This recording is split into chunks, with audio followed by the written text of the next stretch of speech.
dan semua saudara kita yang beragama Islam. Amin Allahumma ya amin. Kemudian daripada itu, maka bahwasanya Allah Subhanahu wa taala telah berfirman dalam Al-Qur'an, "Wa ma khalaqtul jinna wal insa illa liya'budun ay liya'rifun." Tidak aku ciptakan akan jin dan manusia kecuali untuk mengabdi kepada aku. Tafsirnya mengabdi, mengenal kepada aku. Jadi tujuan kita dihidupkan di sini adalah mengabdi kepada Allah untuk mencapai makrifat atau mengenal Allah. Mengenal Allah itu tujuannya untuk takwa kepada Allah. Takwa itu tujuannya untuk mendapat surga di dunia dan di akhirat. Selesai. Kemudian untuk mencapai yang demikian, pertama mengenal diri, yang kedua memperlakukan diri sebagaimana hamba, yaitu beribadah. Hasilnya akan mendapat makrifat dan akan mendapat takwa dan akan mendapat surga. Itu adalah jalan hanya satu yang disebut Ahlus Sunnah wal Jamaah, yang disebut jalannya Rasulullah SAW dan pula warganya serta sahabat-sahabatnya dan pengikut beliau. Kemudian tidak ada jalan untuk yang itu lagi kecuali kita belajar. Tanpa belajar tidak bisa. Belajar kepada seorang guru yang menguasai ilmu itu. Guru ini pula dia menguasai ilmu itu dan dapat izin dari gurunya untuk mengajarkan ilmu itu. Dan gurunya ini dapat izin lagi guru yang di atasnya sampai kepada Rasulullah SAW. Kalau ilmunya, kalau pembicaraannya itu tidak ada hubungan sampai ke Rasulullah, putus di tengah jalan, maka itu disebutkan sesat. Contoh adalah kendaraan mobil. Kalau surat menyuratnya tidak lengkap, maka kita yang ikut di dalam mobil itu ada mempunyai resiko besar. Tatkala ada razia, maka ditahan. Nah, jadi kendaraannya ditahan di polisi, orangnya yang di situ terpaksa pulang ke rumah jalan kaki.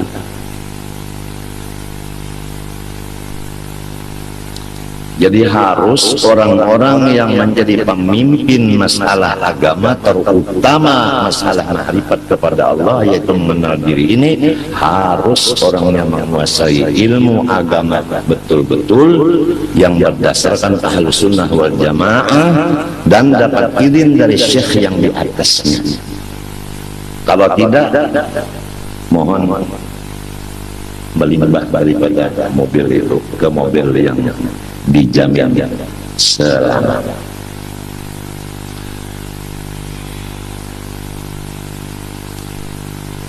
Adapun contoh kita untuk yang demikian keseluruhan hanya satu, Rasulullah SAW. Jadi bagaimana Rasulullah SAW umpamanya salat. Beliau salat itu mengatakan adalah khusyuk, dan beliau melaksanakan khusyuk karena perintah Allah supaya salatnya khusyuk. Qad aflahal mu'minun walladzina hum fi salatihim khashi'un. Orang beriman itu beruntung. Tandanya nomor satu khusyuk di dalam salat.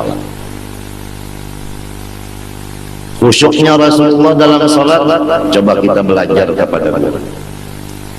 Guru itu belajar dari gurunya, dari gurunya sampai kepada tabi'in.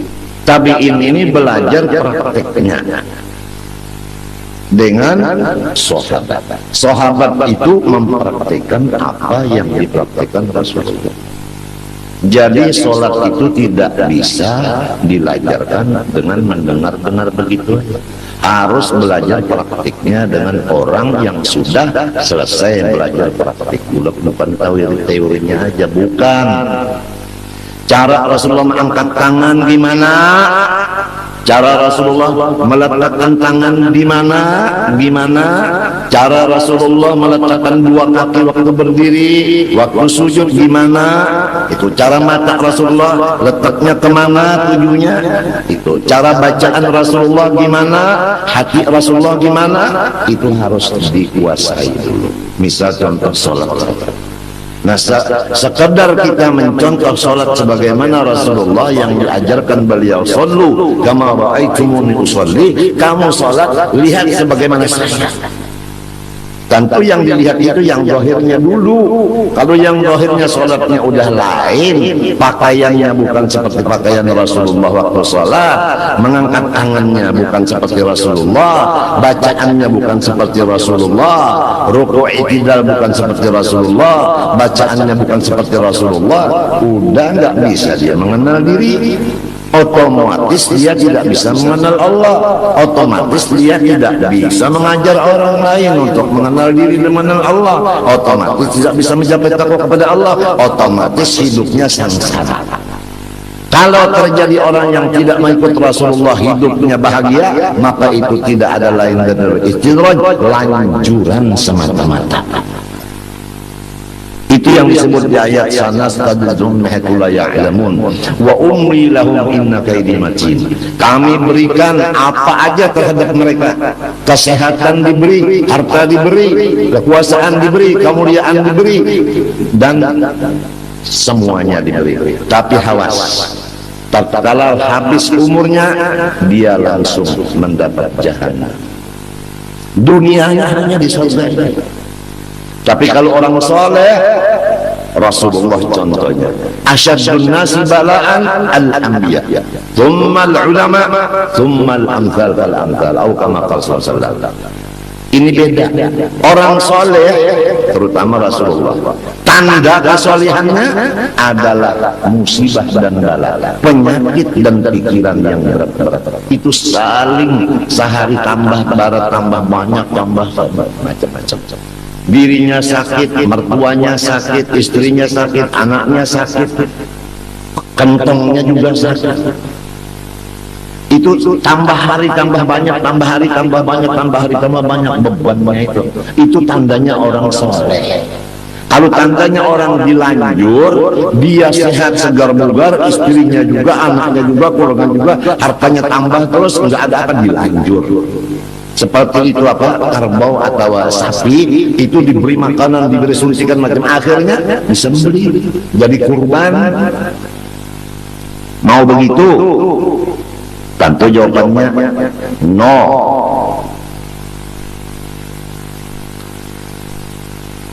Jadi jangan berbahagia, berbangga orang yang sehat, karena banyak kesehatan itu yang menjadikan lanjuran.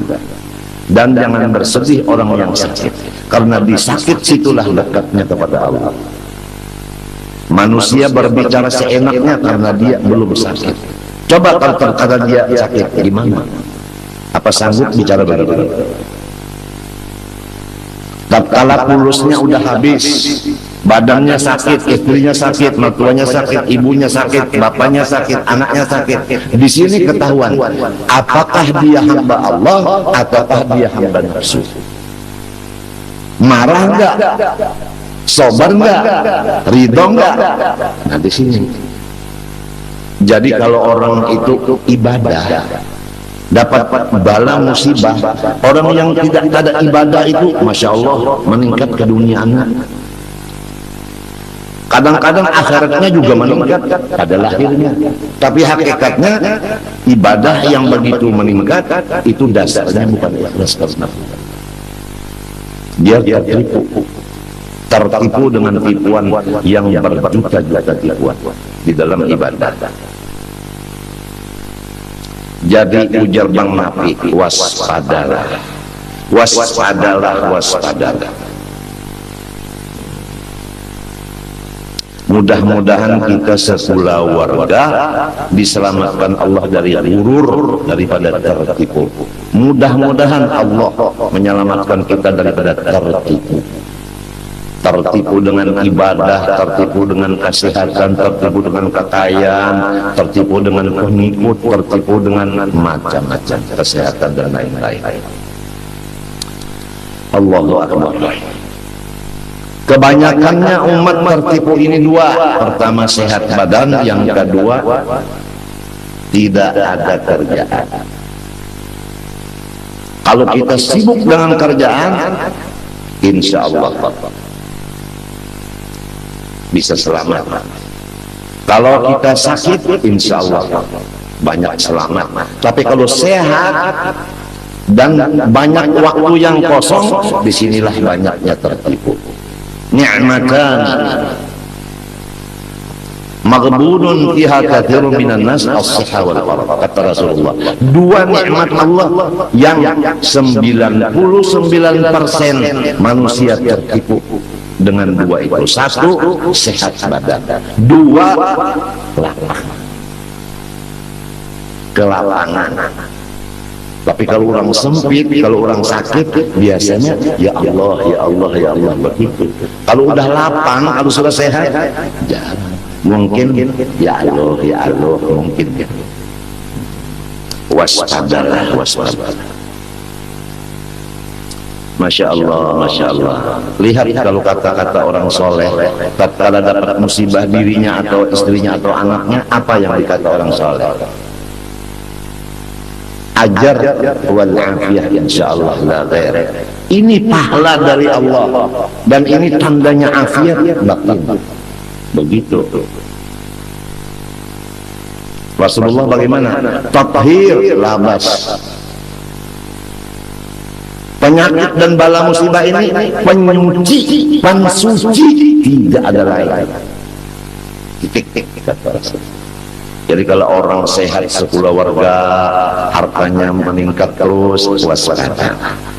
Itu mungkin adalah 99% lanjuran dari Allah. Tapi kalau orang sakit, kantongnya sakit, badannya sakit, istrinya sakit, anaknya sakit, aduh, syukurlah kepada Allah, karena Allah membersihkan. Hartanya dibersihkan, badannya dibersihkan, istrinya dibersihkan, anaknya pun dibersihkan. Kalau orang yang sebaliknya, mungkin ini tidak ada dibersihkan, jadi kotornya tambah hari tambah banyak, tambah hari tambah banyak, tidak ada tathhirnya sama sekali. Darah itu juga kalau tidak dicuci kotor, matinya ada cuci darah. Tapi kalau sudah dicuci itu segar. Kemarin belum dicuci darah segar. Alhamdulillah hari ini tahu bermamanya. Semalam ulun belum bercuci hari Ahad, senayan cucinya bapak uyuh benawak inya kotor belum diberasi, udah diberasi Sabtu minggunya sehat. Jadi memang pensuci itu penting. Pensucinya itu adalah balak. Coba Andika tusuk 2 jarum yang besar dua di sini, 5 jam begini aja nggak boleh bergerak-gerak posisinya. Rasakan 5 jam, seminggu 2 kali rasakan. Bagaimana? Ini cara Tuhan membersihkan, yaitu dengan ujian begitu. Kadang-kadang menusuknya lepas lagi, yang menusuk karena takut atau karena yang disusuk cantik. Yang menusuk ini terpengaruh dengan kecantikannya, apalagi yang disusuk ini senyum seperti senyum Pepsodent. Nah, siji luru telu papat lima 6 peto. Yang ke-8, yang ke-9 baru dapat ditusuk. Subhanallah. Yang menusuk enak, yang disusuk rasa lenyap. Seminggu 2 kali, Masya Allah. Kalau yang lain-lainnya ketawa terus gitu terus, karena dia tidak dirasakan tanda-tanda orang soleh di dirinya. Dia dilanjur oleh Allah. sanastadrijuhum min haitsu la ya'lamun wa umli lahum inna kaidi matin. Apalagi orang yang zalim, yang berani kepada ulama, yang menentang kepada wali Allah Ta'ala, yang menghinakan kepada wali Allah Ta'ala, yang tidak memberikan maaf pada kesalahan orang-orang Islam. Coba lihat apa? Masya Allah, Masya Allah. Orang yang begitu namanya zalim, sifat keras begitu zalim namanya. Innallah yumli lidh-dhalim. Allah Ta'ala memberikan apa aja bagi orang yang zalim. Tapi hatta idza akhadahu lam yuflitu. Sampai masanya Allah menyiksa, tidak bisa dia melepaskan. Emang kalau maling atau pencuri itu tidak ada yang tahunya sama sekali, hati-hati. Itu yang maha tahu yang akan memasukkan ke penjara neraka. Kalau pencuri itu satu pun nggak ada yang tahu, atau ada yang tahu itu pencuri tapi didiamkan, karena yang mendiamkan itu pencuri juga. Tapi Allah yang maha kuasa itu yang bakal memasukkan ke dalam penjara. Penjaranya di mana? Jahannama yaslaunaha fabi'sal qarar. Di sana nanti. Kalau penjara di sini sekian tahun bebas. Di sana khalidina fiha, kekal di dalamnya. Enggak ada istilah sekian tahun, enggak ada. Jadi kalau orang lepas dari penjara di sini jangan gembira-gembira dong. Kalau kesalahan banyak di sini, salah sama ulama, salah sama orang tua, salah sama macam-macam, jangan bergembira dong. Walaupun nggak masuk penjara di sini, di sana yang kekal. Ya mudah-mudahan kita dapat bimbingan dari Allah yang sebenarnya. Kemudian ini hari kita membaca sambungan daripada yang dibaca kemarin sebelum hari raya Kurban. Itu masalah orang yang mengenal dirinya sebenar-benar kenal. Kemudian akhirnya dia kenal kepada Allah, kemudian dia takwa kepada Allah, kemudian dapat surga di dunia. Nah, orang yang mendapat sedikit saja daripada itu ilmu, tidak ada lain kecuali melewat daripada Rasulullah SAW yang diumpamakan seperti Rasulullah itu lautan ilmu. Jadi orang yang mengenal dirinya sebenar-benar kenal itu mengambil daripada pengenalan Rasulullah. Tidak bisa orang mengenal diri kecuali mengambil pengenalan itu dari Rasulullah. Rasulullah ini mengambil dari Allah. Sesudah ada di tangan Rasulullah, Rasulullah yang membagi-bagi ke sini, ke sini, ke sini. Maka orang masing-masing dapat pengenalan itu. Nah, kenapa orang yang udah kenal bahwa Rasulullah ini tukang bagi, kenapa dia menganggap bahwa pengenalan ini dari Allah langsung, tidak melewati Rasulullah? Buktinya tidak membicarakan masalah Rasulullahnya, yang dibicarakan Allahnya, Rasulullahnya tidak terdengar. Masya Allah. Mana bisa kita dapat ayah tanpa kakek duluan? Paham? Nah, kenapa kita mengingatkan kakek, ayah ditinggalkan, sedangkan kita mengambil dari ayah bukan langsung dari kakek? Itu hanya contoh. Jadi memang dari Allah, cuman lewatnya lewat Rasulullah. Betul nggak? Betul nggak?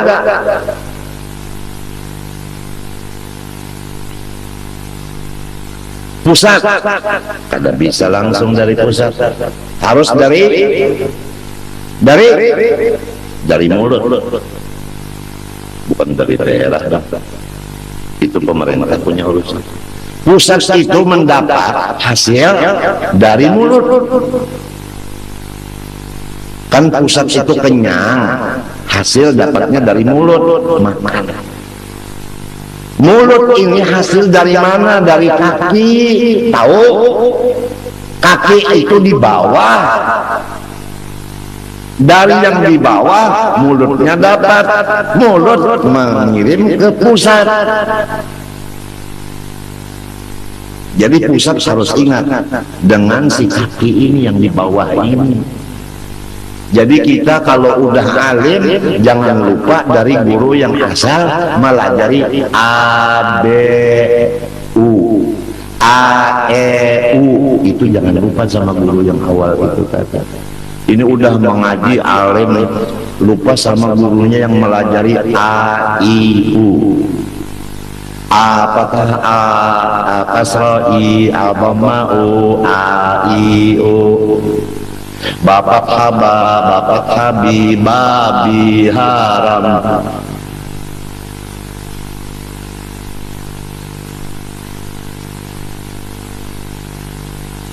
Biasanya udah alim lupa, apalagi udah alim punya Mercedes. Gurunya yang asal melajari A, I, U itu tadi batukan jalan kaki. Yang muridnya yang melajarnya udah pangkatnya tinggi, udah hartanya banyak, udah mobilnya aduh, nggak ada assalamualaikumnya, nggak ada.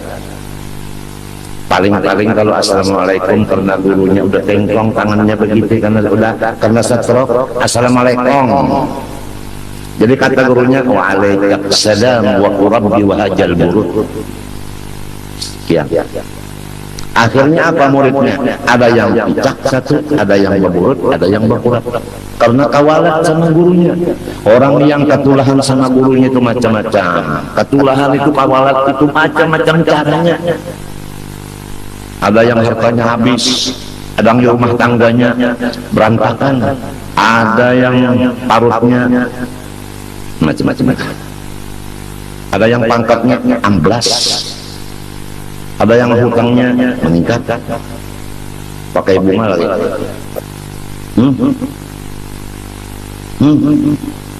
Carilah bank yang menguntungkan, jangan bank yang perusahaannya kerap, bangkrut.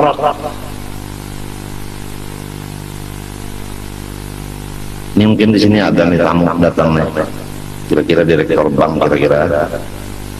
Maaf ya. Kebetulan bapak di rumah saya, jadi saya yang berpuasa.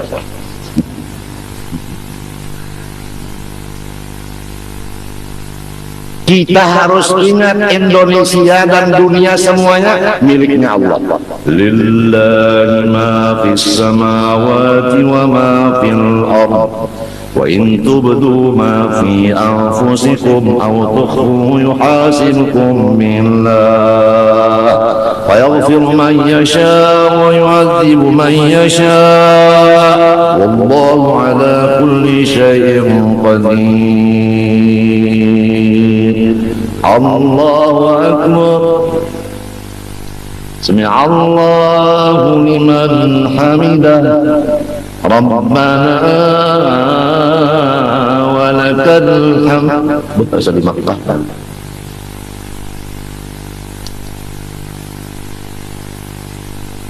Apa kata Allah? Lillah ma fis samawati wa fil ardi milkan wa mulkan wa khalqan wa abdan. Tafsirnya begitu. Yang menjadikan, menciptakan, kemudian yang mengatur, kemudian yang menjadikan hamba. Yang memiliki hanya Allah, dunia dan isinya. Jadi Indonesia ini bukan milik perseorangan, miliknya Allah. Bukan milik perseorangan, maksudnya manusia. Jadi kalau rumah ini milik saya punya program di rumah. Istri saya kerjaannya ini,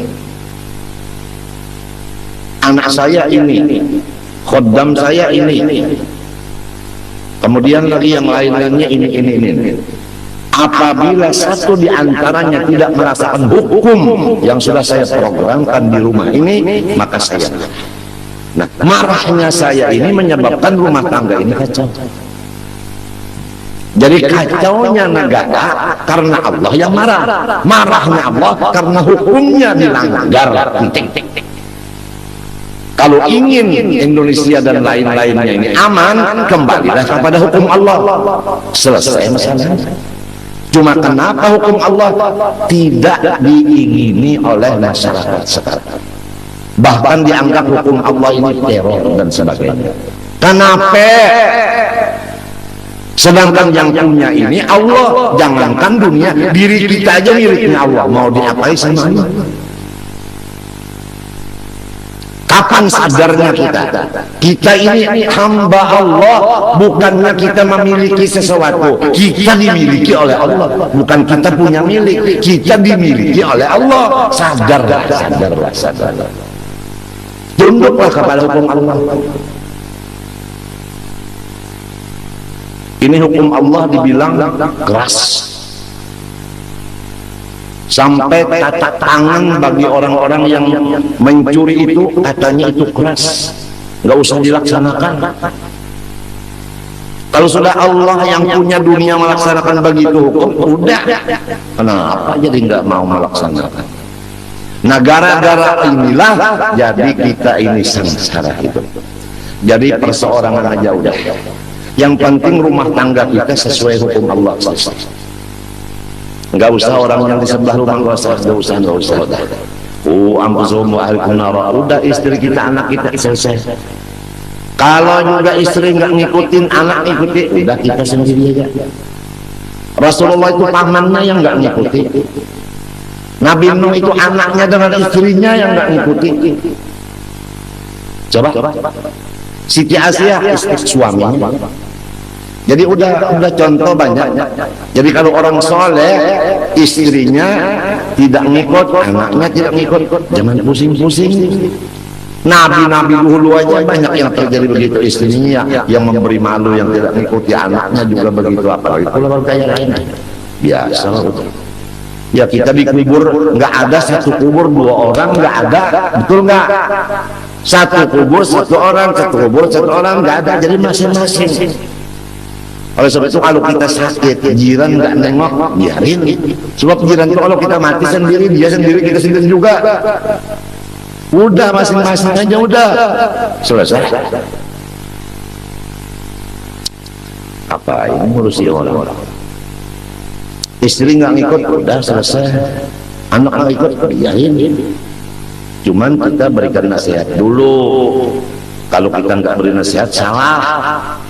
Udah kita memberikan nasihat untuk diri kita dan mereka itu puluhan tahun, udah. Paham nggak? Puluhan tahun, udah. Mulai kita sakit sampai tambah sakit, sampai jingkar. Terus ya, nggak ada gaji 1 sen pun dari masyarakat. Lillahi subhanahu wa ta'ala Rabbi azza wa jalla. Orang yang memusuhi kita, nggak ada yang membantu kita. Kita kesusahan, nggak ada yang nolong. Orang yang hidup tambah banyak, orang yang suudzon tambah meningkat. Sendirian kita. Akhirnya bagaimana putusan kita? Ya udah, alaikum anfusakum, urusi diri sendiri saja. Titik.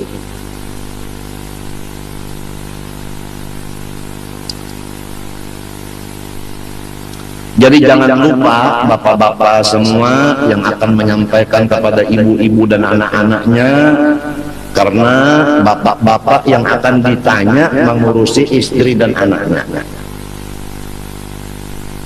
Jadi bapak-bapak yang wajib ngaji untuk menyampaikan kepada istri dan anaknya. Jadi istrinya di rumah aja, bapaknya yang ikut pengajian. Kalau istrinya yang datang, anaknya yang perempuan datang, bapaknya, suaminya di rumah aja tiduran. Oh, tuh nantinya terjadilah yang tidak enak. Terjadi yang tidak enak nanti.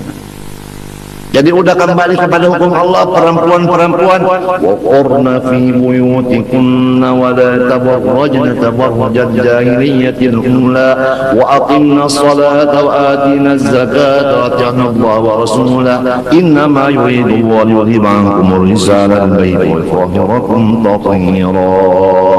Perempuan-perempuan semua jangan keluar rumah.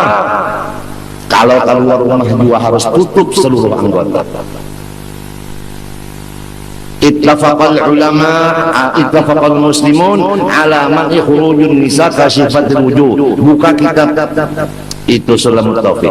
Ittifaq semua orang Islam menghukumkan, memutuskan bahwasanya wajib mencegah perempuan keluar rumah mukanya berbuka terbuka, kecuali ihram umrah atau ihram haji, itu mukanya perempuan nggak boleh tertutup. Sekarang ihramnya siang malam.